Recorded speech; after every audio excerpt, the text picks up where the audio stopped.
اس کے بعد امام محمد رحمۃ اللہ علیہ کی جو ان 6 کتابوں میں آخری کتاب چھپی ہے وہ ہے السیر الکبیر. دیکھیں ترتیب یہ ہوئی کہ سب سے پہلے مبسوط، پھر جامع الصغیر، اور پھر الجامع الکبیر، اور پھر زیادات اور زیادات، اور اس کے بعد السیر الصغیر، اور آخر میں السیر الکبیر. اب یہ کیسے پتہ چلا کہ السیر الکبیر سب سے آخر میں لکھی گئی؟ علامہ ابن عابدین شامی رحمۃ اللہ علیہ متوفہ 1252 ہجری، حضرت کے جو آپ پڑھ لو گے کتاب شرح العقود رسم المفتی، جس میں اشعار ہیں، اور اشعار کے اندر انہوں نے ان تمام اصولوں کو بیان کیا، پھر خود تشریح کی. اسی میں حضرت کا ایک شعر ہے وآخر الستۃ تصنیفا ورد السیر الکبیر فہو المعتمد، کہ سب سے آخری کتاب جو امام محمد نے لکھی وہ السیر الکبیر لکھی، اور یہی قول قابل اعتماد، یہی قول قابل اعتماد ہے کہ یہ آپ نے آخر میں لکھی. اب یہ جو کتاب ہے السیر الکبیر، اس کا سبب تالیف کیا بنا، اور جب یہ کتاب انہوں نے لکھی تو اللہ نے اس کتاب کو کتنی مقبولیت دی. السیر الکبیر کا اس وقت الگ سے نسخہ تو نہیں ہے، لیکن السیر الکبیر کی شرح موجود ہے. اس شرح کے اندر ان کی عبارتیں اصل متن ہے، اور وہ شرح لکھی ہے علامہ سرخسی رحمہ اللہ متوفہ 483 ہجری نے، شرح السیر الکبیر. تو یہ شرح اس وقت مطبوع ہے، شرح السیر الکبیر، جس میں گویا متن بھی ہے اور شرح بھی. لیکن متقدمین متن اور شرح میں امتیاز نہیں کرتے تھے، وہ متن اور شرح کو ملا کے لکھتے تھے. اس وجہ سے امتیاز تو نہیں ہوتا کہ کون سا جملہ امام محمد کا ہے اور کون سا جملہ علامہ سرخسی کا ہے، لیکن البتہ وہ سارے مسائل اس کتاب میں موجود ہیں. اس کتاب کے مقدمے میں علامہ سرخسی رحمہ اللہ نے لکھا، جب یہ کتاب مکمل ہو گئی تو امام محمد نے 60 رجسٹروں میں اس کو لکھوایا. اس دور میں چونکہ لکڑی کے قلم سے لکھتے تھے اور 5-6 سطریں ایک صفحے میں ہوتی تھیں، اور ایک جلد کے اندر زیادہ زیادہ 30 سے 35 صفحات ہوتے. آج اگر آپ کمپیوٹرائز طور پہ لکھو تو جو کام آج کے دور میں 15 صفحوں میں آ رہا ہے، اس دور میں پوری جلد میں ہوتا تھا، پوری جلد میں وہ کام ہوتا تھا. تو انہوں نے اس کتاب کو لکھوایا 60 رجسٹروں میں. 60 رجسٹروں میں لکھوانے کے بعد بیل گاڑی کے اندر اس کے ایک ایک رجسٹر کو رکھا، اور پھر اس کے اندر بادشاہ وقت کے پاس اس کو لے جایا گیا.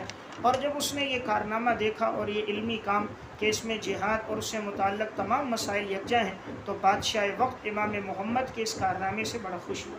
امام محمد رحمہ اللہ کو اس نے انعام بھی دیا، اور اپنے بیٹوں کو بھیجا کہ جا کر تم فقہ کی تعلیم امام محمد سے حاصل کرو. تو پھر بادشاہ اور وزراء کے بیٹے امام محمد کے درس میں شرکت کرتے تھے، تو وہ آتے تھے اور امام محمد سے فقہ کا علم حاصل کرتے تھے. اس کتاب کو اللہ نے پھر بڑی قبولیت عطا فرمائی، عوام اور خواص میں اس کتاب کا بڑا چرچا ہوا.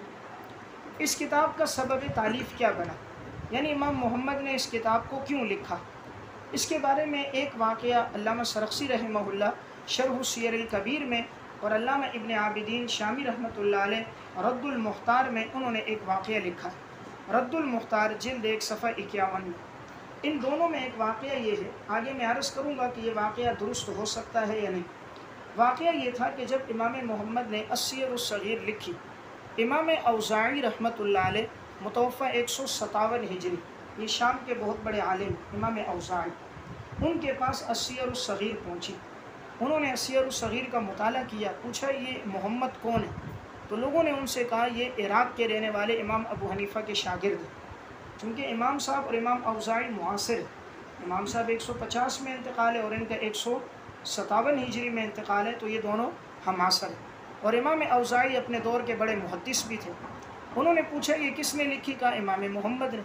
کہاں کے رہنے والے؟ کہا عراق کے رہنے والے. تو انہوں نے یہ بات کہہ دی عراق والوں کو جنگوں کا کیا پتہ، جنگیں تو ہوئی مکہ میں، مدینہ میں، اور وہ لوگ ان کے احوال زیادہ جانتے ہیں، ان کو تو جنگ اور جنگ کے مسائل، غنیمت، یہ چیزیں ان کو نہیں پتہ، اور انہوں نے اس موضوع پر کتاب لکھی، یعنی ان کو ان تفصیلات کا علم نہیں ہے. اب یہ جملہ امام محمد کو پہنچا کہ امام اوزاعی نے میری کتاب پر یہ بات کہی کہ ان کو جہاد اور ان مسائل کا علم نہیں ہے تفصیل سے. تو انہوں نے پھر اس کے رد میں یہ کتاب لکھی السیر الکبیر کہ ان مسائل کا علم ہمیں بہت زیادہ، اگرچہ جنگیں عراق میں نہیں ہوئیں لیکن الحمدللہ ہم عراق میں بیٹھ کر بھی تمام جنگوں کے احوال کو جانتے ہیں. تو انہوں نے نہایت تفصیل کے ساتھ یہ کتاب لکھی. جب یہ کتاب مکمل ہوئی امام اوزاعی کے پاس پہنچی. امام اوزاعی رحمہ اللہ نے اس کا مطالعہ کیا. مطالعہ کرنے کے بعد کہا یہ جس عالم نے لکھا ہے اللہ نے اس کو بہت بڑا علم دیا ہے، اور اس کی تمام آراء درست ہیں، درستگی کی طرف اس کی رہنمائی کی گئی ہے۔ اگر اس میں آیات اور احادیث نہ ہوتی، میں کہتا یہ سارا فن انہوں نے خود ایجاد کیا۔ پھر انہوں نے کہا وَفَوْقَ كُلِّ ذِي عِلْمٍ عَلِيمٍ، ہر جاننے والے کے اوپر اللہ نے ایک جاننے والا رکھا ہے، واقعی ہم سے زیادہ ان مسائل کو یہ لوگ جانتے ہیں۔ یعنی انہوں نے پھر اس کتاب کی بڑی تعریف کی۔ اب یہ واقعہ چونکہ علامہ ابن عابدین رحمہ اللہ نے بھی لکھا ہے، علامہ سرخسی رحمہ اللہ نے بھی لکھا ہے، اس لیے ہمارے حضرات اس کو بیان بھی کرتے ہیں اور اس واقعے کو ذکر بھی کیا جاتا ہے، لیکن قرین قیاس یہ ہے کہ شاید یہ واقعہ درست نہیں ہے، اور اس کی وجہ یہ ہے امام محمد رحمۃ اللہ علیہ پیدا ہوئے ہیں 132 ہجری۔ امام محمد رحمۃ اللہ علیہ کی پیدائش 132 اور امام صاحب کی وفات 150 میں، اور امام اوزاعی کی وفات 157 میں۔ امام اوزاعی کی وفات کے وقت گویا امام محمد رحمۃ اللہ علیہ کی آپ عمر لگاؤ گے تو 25 سال بنتی ہے۔ 132 میں اگر پیدائش ہو نا، 8 سال یہ ہو گئے، 10 سال وہ ہو گئے 18، اور 57 کے 7 سال کتنے ہوئے 25، یعنی امام اوزاعی کی وفات کے وقت ان کی کل عمر بنتی ہے صرف 25 سال۔ امام محمد کی جو اپنی وفات ہوئی ہے نا وہ 189 1 کم 90 ہجری میں ہوئی، یعنی امام اوزاعی کی وفات کے 32 سال کے بعد 157 میں تو ان کا انتقال ہوا، خود امام محمد کا انتقال ہوا ہے 189 میں، یعنی ان کے 32 سال کے بعد۔ واقعہ کیوں درست معلوم نہیں ہوتا؟ اس لیے کہ اب چونکہ السیر الکبیر امام محمد کی آخری تصنیف ہے، اور یہ کہا گیا اس کے بعد انہوں نے کتاب نہیں لکھی۔ اب امام محمد جیسا لکھاری آدمی کہ جو لکھنے والا ہو، اور وہ 25 سال کی عمر میں ساری کتابیں لکھنے کے بعد 32 سال کی عمر تک کوئی کتاب نہ لکھے، کوئی رسالہ نہ لکھے، تو یہ بعید ہے۔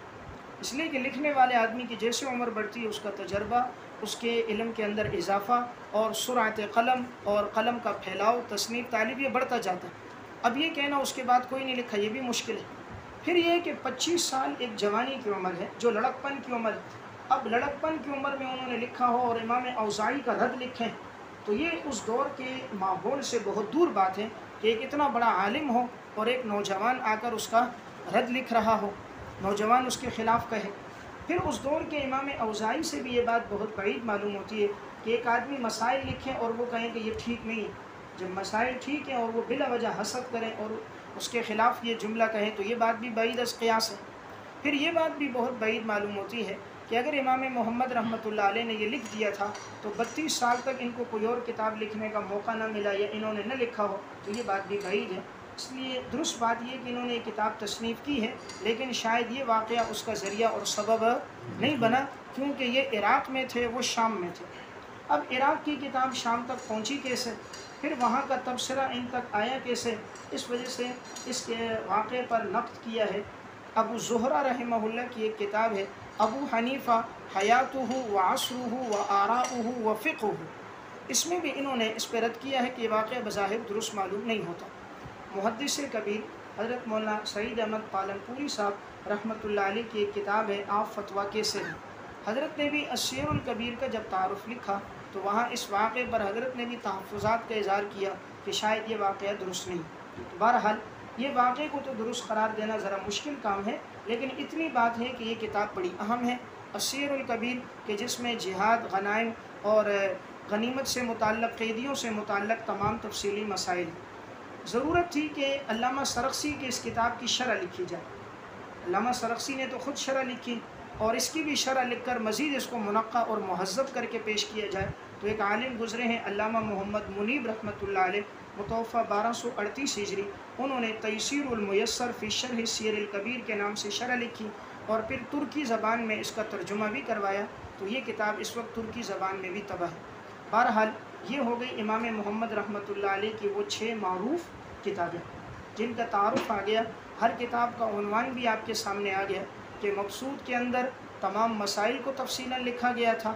الجامع الصغیر امام ابو یوسف کے کہنے پر وہ مسائل جو انہوں نے امام محمد کو بیان کیے گئے تھے وہ اس میں لکھے گئے تھے، اور ان کے بعد پھر جب کتاب لکھی گئی الجامع الکبیر تو اس کے اندر وہ تمام مسائل جو اب تک ان سے رہ گئے تھے تو انہوں نے تفصیل کے ساتھ مسائل اور ادلہ کو منقع انداز میں لکھا تھا۔ اور پھر انہوں نے زیادات میں چھوٹے ہوئے مسائل جمع کیے تھے۔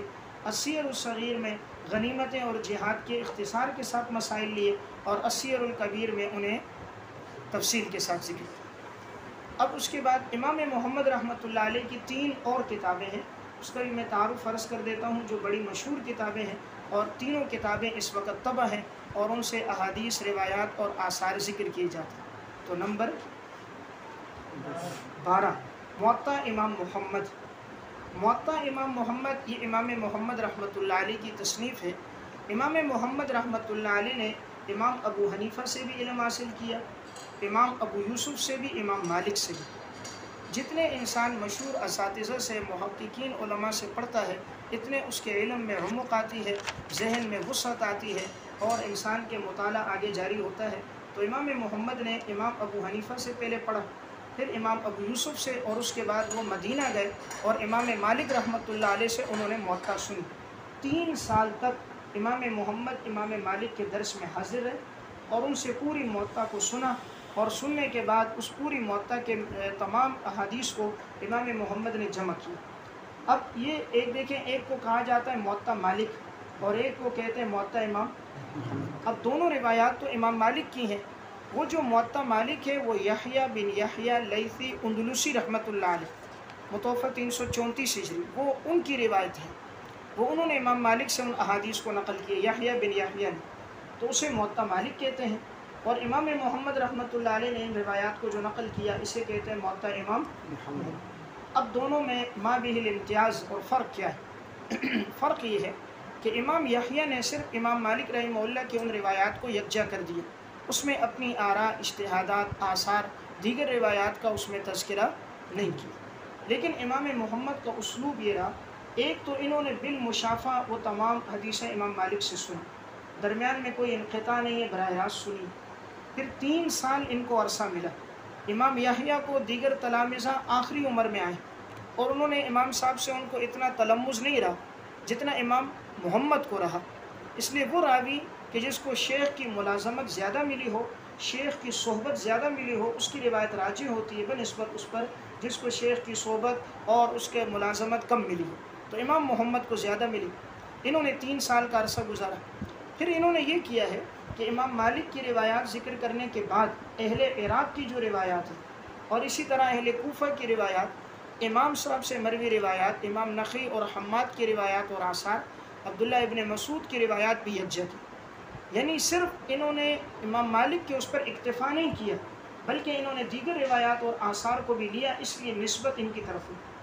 یعنی صرف اس میں ایک شخصیت کی روایات نہیں ہے، بلکہ اس کے ساتھ ساتھ اس میں امام ابو حنیفہ رحمہ اللہ کی روایات اور دیگر تابعین اور دیگر صحابہ سے مروی روایات بھی اس میں موجود ہیں۔ پھر اس میں یہ بات بھی ہے کہ انہوں نے صرف امام مالک کے اجتہادات نہیں لیے، جیسے امام یحییٰ نے امام مالک کے صرف اجتہادات اور ان کی فقہی آراء لی، انہوں نے یہ کیا کہ ان کی آراء کے ساتھ ساتھ امام ابو حنیفہ کی رائے لکھی کہ اس مسئلے میں امام صاحب کیا فرما رہے ہیں، میری اپنی کیا رائے ہے، علماء کوفہ اور عراق کی کیا رائے ہے۔ یعنی اس کتاب میں اہل عراق اور کوفہ کے اجتہادات، ان کی فقہی آراء اور ان کے ادلہ کا بھی تذکرہ۔